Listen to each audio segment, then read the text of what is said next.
phones pick up everything. Okay, you cut everything. Girl, we are on. We are started. Oh well, hey, welcome back. Welcome to Faith, Love, and Shade. We're here, I'm Shavicia. and I'm Kinesia. It's been a while since we recorded last. I know we usually do it like every week, but we kind of took a longer, extended break. Because we recorded and we haven't even dropped the next episode. So we're making perfect timing. Yes. What have you been doing? We haven't really talked. For me, I just been focusing on myself and getting more discipline in my life. I've been focusing on things that I care about, that I want to do, leveraging my time the way that I want to do it. Yes, I've been reclaiming my time. Just a lot of self-development. Becoming a better version of myself, girl. Girl, yes. Same here. Same here. That's actually what we're going to talk about today. But before we get into that, girl, we have a new auntie. Who? And I just want you to hear her. I came across this post yesterday, and I'm like, Kira's going to love this. So let me play it for you. Senator, you need to stop. No, I don't. Yes, you do. No, I don't. What the hell you gonna do? Shoot me?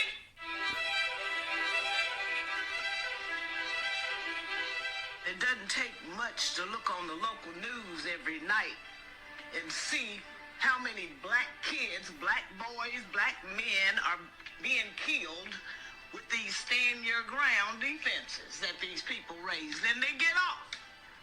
So I take issue with that. I'm the only person here of color, okay? I am a mother, too. And I have a son. And I care as much for my son as y'all care for y'all's. But my son doesn't walk the same path as yours does. So this debate deserves more time. I'm in Pine Bluff. We have killings regularly down there. Mr. Hunter knows, he's our prosecutor. Now, I don't know where the heck, I know where you are from, Gary. And I don't know really where Mr. Ballinger is from.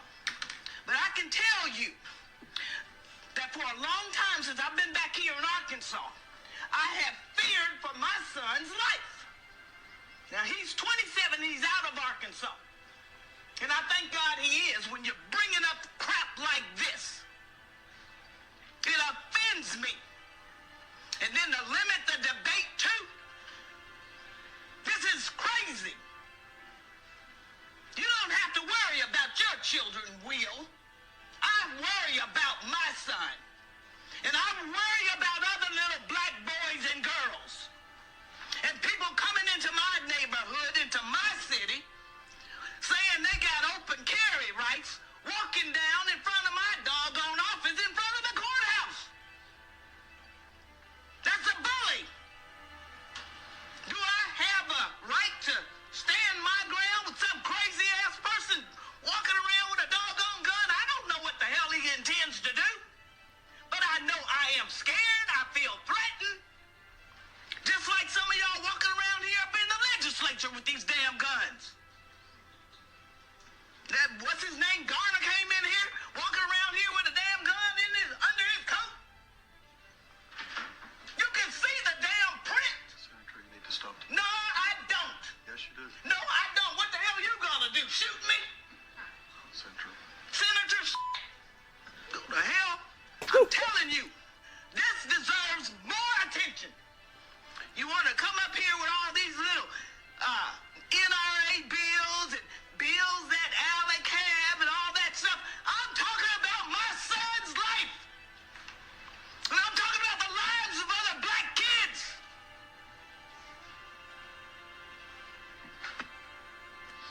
Do what the hell you want to do. Go ahead. But you can't silence me.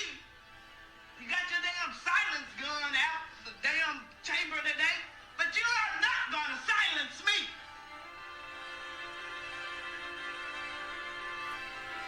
So that's Auntie. Yes, honey. That is our new auntie. That is State Senator Stephanie Flowers. They were debating on whether or not to have the stand your ground law in Arkansas. Mm-hmm. And they were debating it, and I guess they were about to vote, and she was reclaiming her time. She said, no, we're not about to limit this conversation, because they were telling her to be quiet so that they can go ahead and push it through or whatever. And honey, no, she said there needs to be more conversation about this. Okay, well, I'm here for it. Hey, Auntie, Senator, what's her name? Stephanie Flowers. Stephanie Flowers. Yes, I was like, I love that. She went off, but you had to. Did you hear her talking about there was another senator who he walks into the building with his gun out?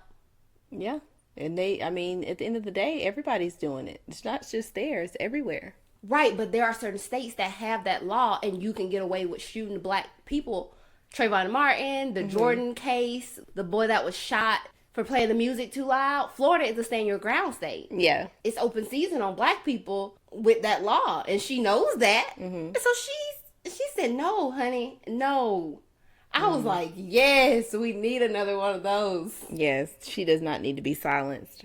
She needs to be brought up. Right. So yes, that's our new auntie along with Maxine. I love Maxine, honey. Reclaiming my time. They did a documentary on her last night. I was watching it, and she was talking about where she came from and all the stuff she's done since she's been in Congress. She was like, before her coming into Congress, there was a law where insurance would no longer cover women for their exams after a double mastectomy because you have your breasts removed for cancer. But she's like, you still need your annual checkups. And then she was like, that is now allowed because I did that. Yes. I brought that into farm. Yes, I love it. What have you been doing though? Similar things as you. I am reading The Making of a Leader. It's an assignment that by? given to me. Robert somebody. Okay. It's an assignment that my mentor has given to me. So I have to read it, but I loathe it. It's a good book, but he makes simple concepts just seem so monotonous. But it's talking about how God makes leaders and the processes that you go through and how being a leader, a Christian leader, is a lifelong journey. You're always being tested, always being pruned. And that book is recommended to a lot of people, guys. So you could still pick it up and you may well like it and enjoy it, even though for her it may be a little bit more too much. Right. Yeah. Right. But that's good. I'm proud of you. I think that's a season for a lot of people in my life, and I think that is tremendous.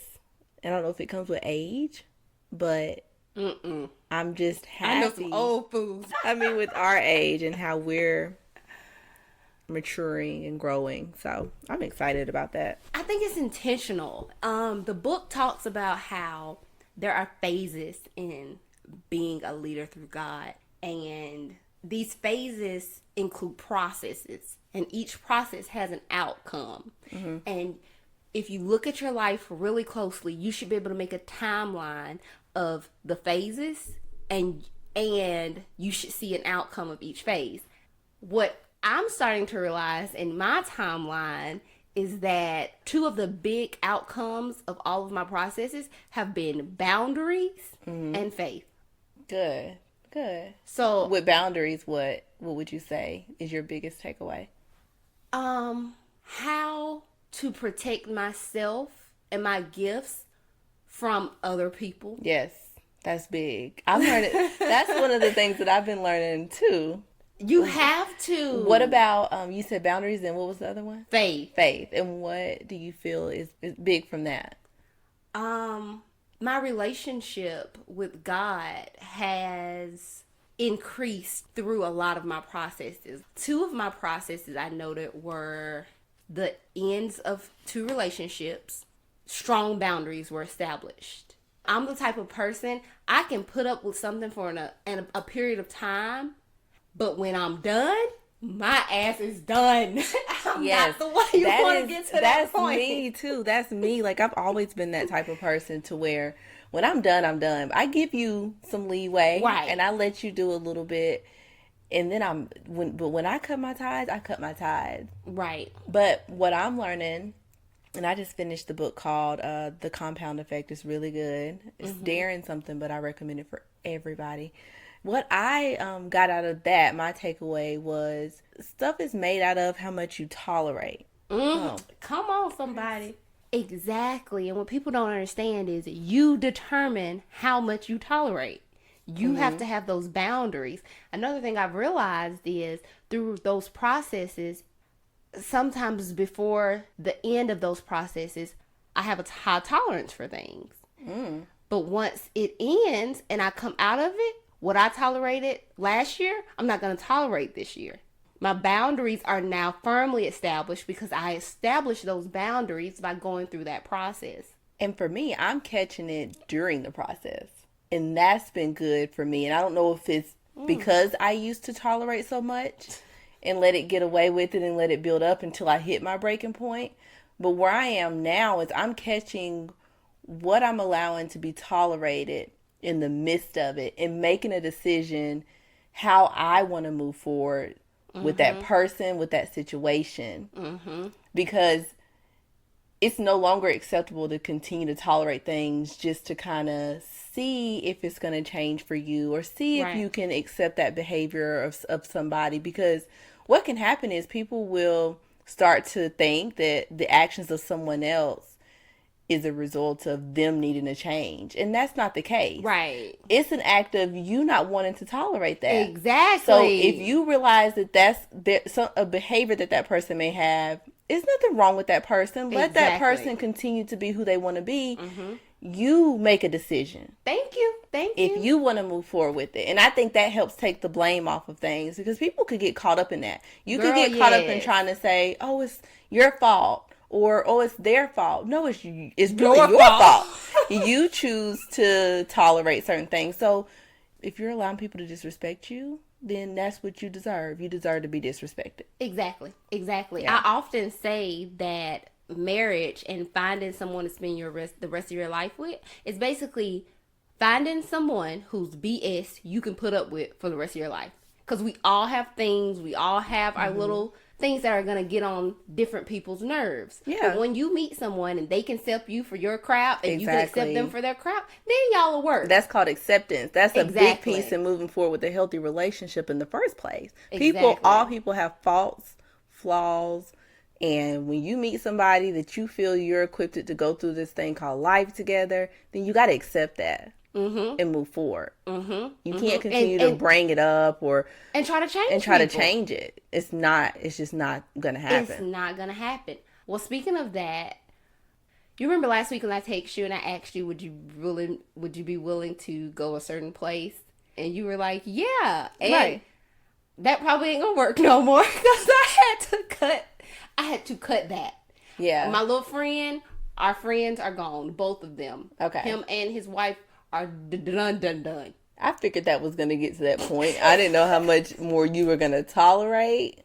So I'm happy you were able to make that decision. A boundary was set. I remember I'm like, me and Kiara, we argued about this. We argued about two other people that have nothing to do with us because of what was being brought into my life. And I remember my argument was, I'm graceful and I can tolerate it. Yep. That's exactly what you said. But it hit a point where I'm like, no. And now I do not have any more tolerance for this. Neither one of y'all. That's interesting. I can't wait to hear offline. We're not going to put their business out there. But I need to know what hit the breaking point for you because, whoo, child, that was something I would have never invited into my life. And that's what I was trying to put out there, but you wasn't receiving it because you were like, I can do this. You ain't like me. And I understood where you were coming from too, though. I was like, she's right. She does have gifts in certain areas. Right. So I let that go. And we decided mutually. I remember when we said, all right, we're going to just stop talking about this because you can really feel strongly about something, but that don't mean the other person's going to feel that way. Never impose your thinking and your behaviors on other people. Right. There will be people that will be brought into your life that will complement those behaviors and feelings and opinions that you have very well. Don't waste your energy on certain things and certain people's that don't need it. Because you will find yourself in a world of just confusion and troubles and dissatisfaction, and it ain't worth it. Right. I was enduring it, one, because of my desire to see better from the outcome. And two, because I know part of that is my calling. Yeah. But as I was telling my mentor the other day, I now realize even within my calling, I have to have boundaries or I'm going to drain myself out. I'm going to let one client or one person drain me out from the rest of the people that I can be helping because of their issues. And she was like, I see what you're saying. I have never been that person because I established those boundaries. Yes. You ain't calling me at 2 o'clock in the morning. But you and I both know that those two will call me at 2 o'clock in the morning. They were more so overstepping boundaries that you hadn't even placed in your life yet. I but did now not that you have have those them, boundaries. you're good to go. Exactly. I'm love good it. to go. I love it. That's exciting. I was also on this growth period that I'm on, and it's taken a lot of reading. So for anybody who's like really ready to make that step, it is going to take a lot of reading, because majority of us don't have people in our lives that are at that place where we want to be. And so that's why reading is so important, and we always are talking about books. But I was in a chapter in the book where it was talking about tolerating people. And you have to understand that some people are 3-minute people in your life, 3-hour people in your life, 3 days. Girl, yes. 3 seconds. 3 years. And, lifetime. Mm-hmm. And you have to really know where people stand in your life. A lot of times people try to tell you to cut people out of your life. And that's not always the case. For instance, my neighbor is probably a 3-second person in my life. I see them every day. They're a part of my life. I'm never going to just not say how they're doing. We may talk for 3 minutes. He has dogs, so that's something for me to relate to him with. But he's a 3-minute person in my life. Never am I going to invite my neighbor out for dinner to mesh with and have conversations with, unless the conversation entails to that. But there's also people in my life that I'm really, really close with. For instance, my mom. She's probably a 3-day person in my life. After 3 days, I can't handle her. I love her. I want to hear from you over the phone, sweetheart. But 3 days, no, ma'am. Let her tell it. She'll say 1 day. But I think that is very important, that I feel like I wanted to share with everybody. Realize analyze the people in your life. Are they 3-second people or 3-day people? Because that will help you get some strong boundaries set and help you with that toleration piece in your life. So that was a gift to me. I wanted to share to you guys. Yes, for my process and why God is showing me this and why I have to have boundaries and faith is because with my gift and how I use my gift as a leader, if I don't have those boundaries, I'm going to be drained. I'm going to be empty. And most people don't know that about me at first because I have such an outgoing personality.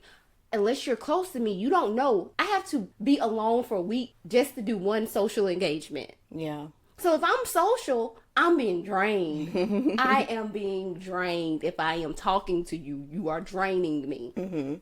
But I'm gifted in speaking and talking to people. Yeah. So you got to have your boundaries. You got to know. Have to.